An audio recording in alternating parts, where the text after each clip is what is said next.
Et si la pop culture pouvait changer le monde? Et si toutes les histoires qu'on regardait pour nous évader servaient en fait à nous réveiller? Ces choses qui nous fascinent et nous rêvent sont-elles en train de façonner notre réalité? Dans chacune de leurs œuvres, les artistes, les auteurs nous transmettent un message. Mais est-ce que vous vous êtes déjà demandé quelles étaient la profondeur de leur message?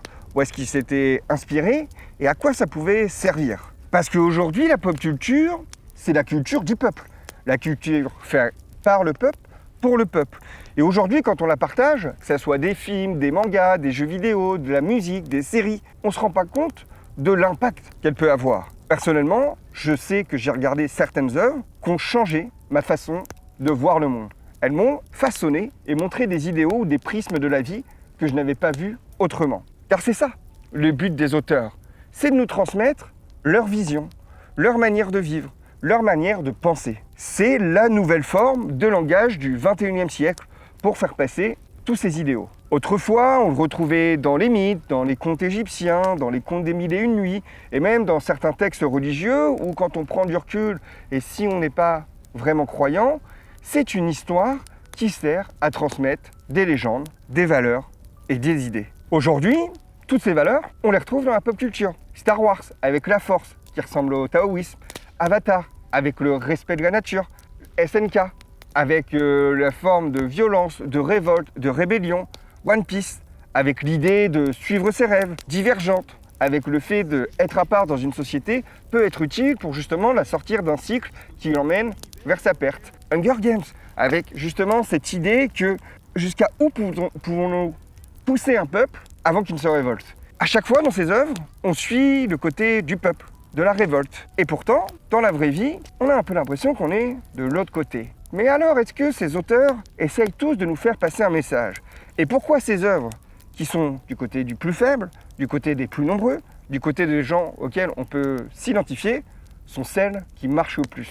Parce que chacune de ces œuvres parle à sa manière de ce qu'on est et de ce qu'on pourrait devenir. Elle questionne notre rapport à la liberté, notre rapport au pouvoir, notre rapport au vivre ensemble et à nos valeurs, à notre système et à notre fonctionnement. Cette pop culture, elle n'est pas née de nulle part. C'est la suite de nos besoins ancestraux d'avoir des histoires à nous raconter pour pouvoir interpréter ces valeurs, la vie et essayer de trouver du sens. Parce que malheureusement, l'homme a besoin de croire. Et l'homme n'arrive pas à assimiler les informations quand elles sont trop brutales, trop frontales. Alors, il faut les envelopper, il faut les cajoler, en faire de la poésie, en faire des histoires, des mélodies, des harmonies, pour que l'homme soit capable de les entendre. L'homme est un être sensible, fragile, et quand on lui dit de faire les choses, on sait très bien qu'il ne les fait pas. C'est justement dans l'autre sens.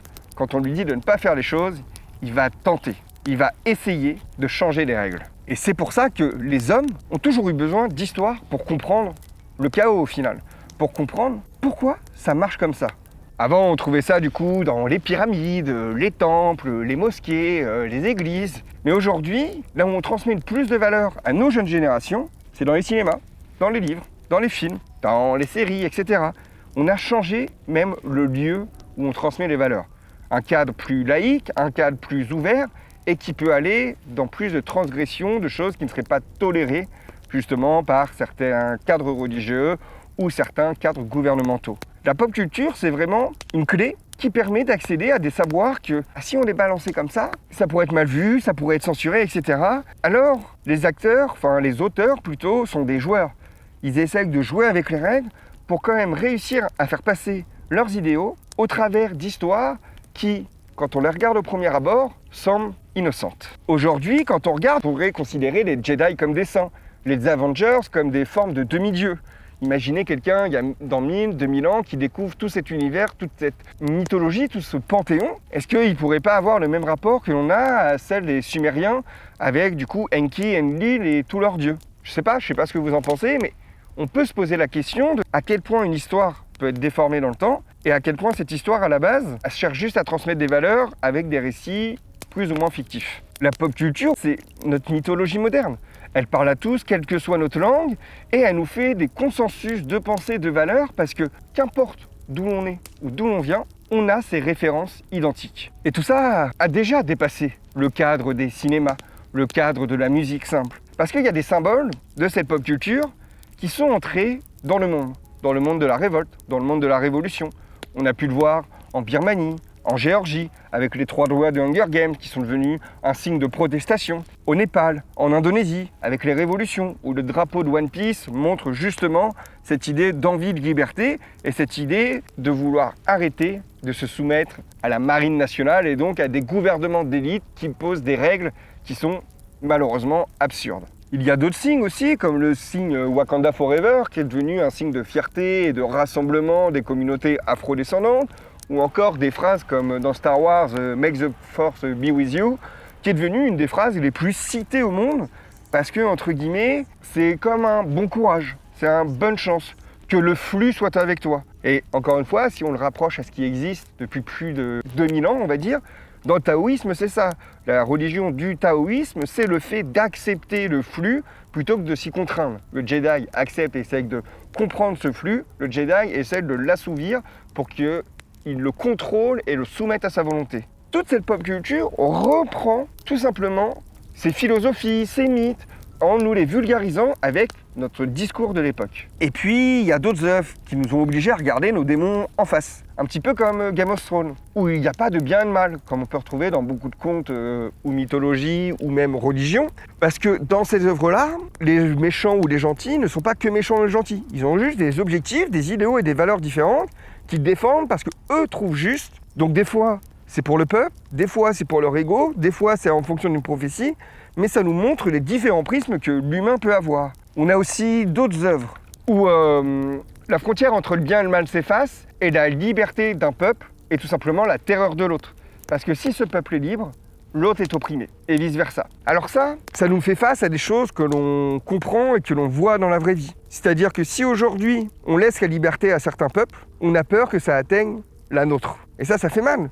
Mais aujourd'hui, c'est des questions qu'on doit réellement se poser. Et au travers de la pop culture, on nous prépare. On nous prépare à nous dire, ouais, tu sais que tes choix, tu sais que ce que tu as fait, donc souvent l'Occident, le colonialisme, etc., où on s'est cru un petit peu supérieur, où on a décidé de, comment dire ça convenablement, de contrôler certains peuples pour pas qu'ils arrivent à s'exprimer, de tuer certains dirigeants, pour en effet qu'ils n'aient pas leur liberté, accès à leurs ressources, etc., pour que nous, justement, on soit du bon côté de l'histoire matériellement, économiquement, et qu'aujourd'hui, on soit en réussite parce qu'on a volé énormément de choses. Là, il y a une vraie question philosophique derrière. Est-ce qu'aujourd'hui, on est réellement du bon côté de l'histoire ? C'est pas le sujet de la discussion et de la vidéo d'aujourd'hui, mais je vous laisse ça là, je vous laisserai y penser. Mais au travers de ces œuvres, ça nous permet de sortir du prisme que occidental qu'on nous présente à l'école, dans notre éducation, dans notre entourage, dans nos médias, et de se dire « Ah ouais, si j'étais de l'autre côté, qu'est-ce que je penserais ?» Dans tout ça, quand on regarde les médias, on érige des murs qui n'existent pas, on invente des ennemis qui n'existent pas. On le voit bien aujourd'hui avec la manipulation des médias qu'il y a de la propagande. Avant, on pouvait l'ignorer. Aujourd'hui, on a des outils quand même pour se rendre compte que le prisme qu'on nous présente dans ce qu'on appelle le service public est quand même très orienté, très décalé de la réalité. Et il faut se remettre en question si on veut réellement avancer, pas forcément en tant que région, ville, pays, mais en tant qu'humanité et en tant qu'espèce. Il faut apprendre à considérer déjà tout individu égaux et libre, normalement c'est écrit depuis 1948, et aussi à considérer qu'une culture qui pense pas forcément comme la nôtre n'est pas forcément de moins bonne qualité. Parce qu'en étudiant les différentes cultures du monde, et ça vous pouvez le voir justement dans les œuvres où, par exemple, dans Le Dernier Samouraï, on va aller découvrir la culture japonaise, dans L'Empereur Qi, on va découvrir la culture chinoise, dans beaucoup de films, en fait, on va aller découvrir d'autres cultures, et à quel moment on peut se dire que ça, c'est pas une richesse, parce que la diversité permet d'avoir de nouvelles idées, de nouvelles étincelles, et donc de créer de nouvelles choses. La force de l'homme, est-ce que c'est pas ça ? Est-ce que c'est pas d'inventer et de créer des nouvelles choses ? Alors, pourquoi on sacrifie le plus bel outil qu'on ait, c'est-à-dire notre diversité ? C'est ça qui est fascinant avec la pop culture, c'est qu'elle nous met face à nos contradictions. Parce que, indirectement, sans qu'on se rende compte forcément, elle nous pousse à choisir un camp. À essayer de se dire, ah ouais, moi je suis plus d'accord avec lui. Et puis, dans les choses, dans les œuvres qui sont moins dualistes, c'est plus difficile.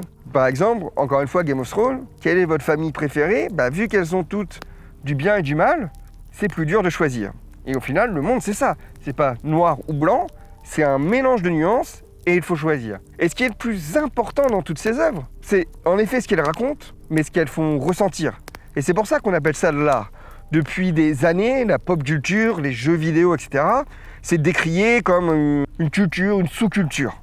Mais on ne se rend pas compte, en fait, déjà du travail des gens qui sont derrière pour réaliser ce genre de films, d'œuvres, de jeux, même de livres. Mais il y a une vraie réflexion philosophique, méthodique, mythologique, pour comprendre. Parce que tout est faux. Toutes les histoires, tous les films, toutes les séries, tous les livres, à part les livres historiques, etc., mais du coup on est moins dans l'art, on est plus dans le concret, tout est faux et pourtant on ressent. C'est une forme d'expérimentation des sensations au travers des autres. On le sait, malheureusement, la plus grande facilité d'apprentissage de l'homme, c'est par l'expérimentation, par le visuel, par quelque chose qui nous choque, qui nous titille, qui nous perturbe. Et cette pop culture, avec l'arrivée de l'image, etc., nous permet cette extrapolation, cette notion de vivre la sensation au travers de quelqu'un. Parce que, en fait, ces œuvres, elles nous ramènent à notre humanité la plus pure. Elles nous fait souffrir, aimer, douter, s'inquiéter, essayer de comprendre ce qui se passe. Parce que quand un personnage meurt, ça nous touche. Et puis, quand il tombe, quand il se relève, on se relève aussi avec lui. Comme si on l'encourageait, comme si on était lui.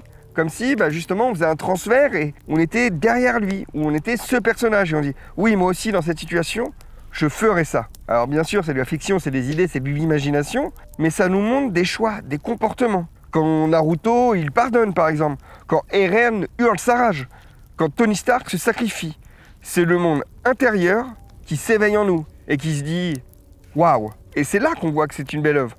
Parce qu'elle arrive à nous surprendre et elle arrive à nous faire ressentir. Le vrai moteur du changement, c'est l'émotion que ça peut provoquer. Parce qu'on ne change pas le monde avec des chiffres et des grands discours. On change le monde quand on arrive réellement à toucher les cœurs. Et la pop culture, je suis désolé pour ceux qui décrivent cet art, ça a ce pouvoir-là. Celui de créer de l'empathie, de nous faire ressentir la vie sous d'autres visages. Et de nous rappeler que malgré nos différences, on partage tous la même histoire, celle de l'humanité. On vient tous de la même catégorie, de la même espèce. On ressent pareil. Les seules choses qui changent, c'est notre côté et notre situation géographique et notre culture. Et justement dans le monde, avec la mondialisation, on a cette culture-là en commun. Alors, est-ce que cette culture pourrait pas être autre chose? Pourrait pas être un vecteur? Un vecteur de quelque chose de nouveau, de plus grand, quelque chose qui nous dépasse. Si au lieu de la voir comme un simple divertissement, pour enfants ou pour adultes qui sont encore arriérés pour certains, on la mettait au service d'une cause. Si on utilisait ce pouvoir collectif, ce savoir collectif, ces choses qui nous rassemblent, ces symboles, ces émotions, pour créer une œuvre qui porte les valeurs du monde et qui essaie de nous présenter les directions, les solutions qu'on pourrait avoir pour mieux vivre ensemble et essayer de rendre le monde meilleur. Parce qu'au fond, c'est ça la promesse de la fiction. Nous rappeler qu'un autre monde est possible, qu'il y a des dystopies, mais il y a aussi des utopies concrètes, des directions, des choix, des valeurs que l'on peut mettre en place, qu'on peut transmettre au travers de ses œuvres, au travers de musique, au travers de discussions. Et que tout commence au final par une histoire. Alors, si au lieu d'attendre le prochain Marvel ou le nouveau Star Wars, parce qu'en plus la qualité est quand même en train de diminuer, est-ce qu'on créerait pas notre propre saga, où on est clair dessus? Ce qu'on veut, c'est faire une saga qui s'inspire de notre histoire, de nos mythes, de nos légendes, et qui essaye de transmettre les bonnes valeurs, donc déjà il faudra qu'on détermine c'est quoi les bonnes valeurs, aux prochaines générations. C'est un peu comme le dernier jeu vidéo qui est sorti français, un des derniers, Clair Obscur, qui dit « For those who come after », pour ceux qui viennent après. Et je trouve que cette phrase-là, pour moi, elle a énormément de sens dans le contexte mondial actuel. C'est une œuvre qui raconte pas seulement un espoir, mais c'est une œuvre qui va chercher à le fabriquer, à le construire ensemble. Et si on se servait vraiment de ce nouveau média, ce nouveau médium, tout ça pour créer notre mythologie, notre vision de vivre ensemble, de stabilité sociale, de réinvention de l'école, parce qu'on est dans une société qui est figée, qui va mal. Alors, prenons 2 secondes pour réfléchir. Est-ce que la pop culture pourrait réellement changer le monde? Moi, c'est la question que je vous pose, et c'est l'hypothèse que j'ai envie qu'on pousse à fond ensemble, qu'on essaye de créer une épopée qui s'inspire de tout ce qu'on est, toute l'humanité. Donc c'est pour ça que j'ai besoin de vous, parce que je vais avoir des lacunes de savoir, même en ayant travaillé 3 ans sur le projet. C'est trop immense pour un seul homme, quel qu'il soit. Donc oui, il y a l'IA qui m'aide, mais je vous jure que c'est limité. Je vous montrerai tout ce que j'ai quand on ira dans la cabane, dans ce que j'appelle la fabrique à espoir, parce que le vrai début de tout ça, bah, c'est peut-être ça. C'est peut-être là que tout commence, par une idée, un projet, quelque chose qui nous dépasse. Et c'est là que je reviendrai à une phrase de Victor Hugo qui dit que il n'y a rien de plus puissant qu'une idée dont l'heure est venue.